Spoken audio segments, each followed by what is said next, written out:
بسم اللہ الرحمن الرحیم۔ پیارے دوستوں، آج کی ویڈیو میں ہم بات کرنے والے ہیں قرآن شریف کی بہت پیاری سورت سورہ فتح کی فضیلتوں کے بارے میں۔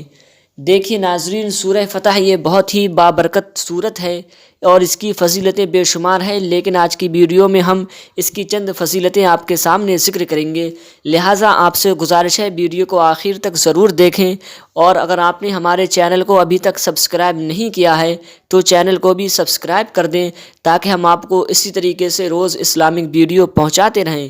دوستوں، جیسا کہ آپ جانتے ہوں گے کہ سورہ فتح شریف یہ قرآن شریف کے 26ویں پارے میں ہے، اور یہ سورت حضور صلی اللہ تعالیٰ علیہ وسلم کو سب سے زیادہ محبوب ہے۔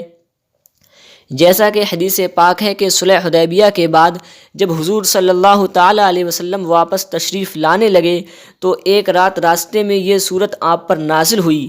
آپ نے صحابہ سے فرمایا کہ آج رات ایک ایسی سورت مجھ پر نازل ہوئی ہے جس کو میں تمام دنیا سے زیادہ دوست رکھتا ہوں۔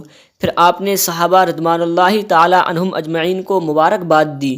اور پیارے دوستوں، اس کی بہت پیاری فضیلتیں یہ بھی ہیں کہ اگر کوئی انسان دریا میں جا رہا ہے، دریا کا اس کا سفر ہے، اور کشتی میں بیٹھتے وقت سورہ فتح کو پڑھ لے تو انشاءاللہ تبارک و تعالیٰ کشتی ڈوبنے سے محفوظ رہے گی۔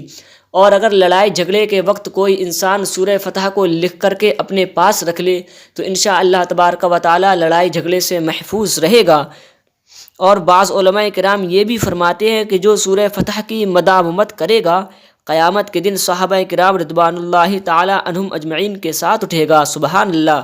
اور امام یافعی رحمۃ اللہ علیہ نے یہاں تک لکھا ہے کہ جو شخص اس سورت کے پڑھنے پر مداومت کرے گا، یعنی کثرت سے پڑھے گا، تو اس وقت تک جب تک کہ وہ اپنی جگہ جنت میں نہ دیکھ لے اس کو موت نہیں آ سکتی، اور اس کے رنج و غم کو اللہ تبارک و تعالیٰ دور کر دے گا، اور ایسا شخص ظالموں کے شر سے ہمیشہ محفوظ رہے گا، اللہ تبارک و تعالیٰ کی حفاظت میں رہے گا۔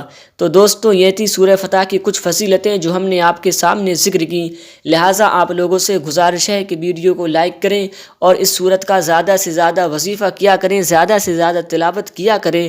زیادہ لمبی سورت نہیں ہے، مختصر سی سورت ہے، لہٰذا آپ لوگ اس ویڈیو کو زیادہ سے زیادہ شیئر بھی ضرور کر دیں، کیونکہ یہ اچھی بات ہے اور اچھی بات دوسروں تک پہنچانا ثواب کا کام ہے۔ السلام علیکم۔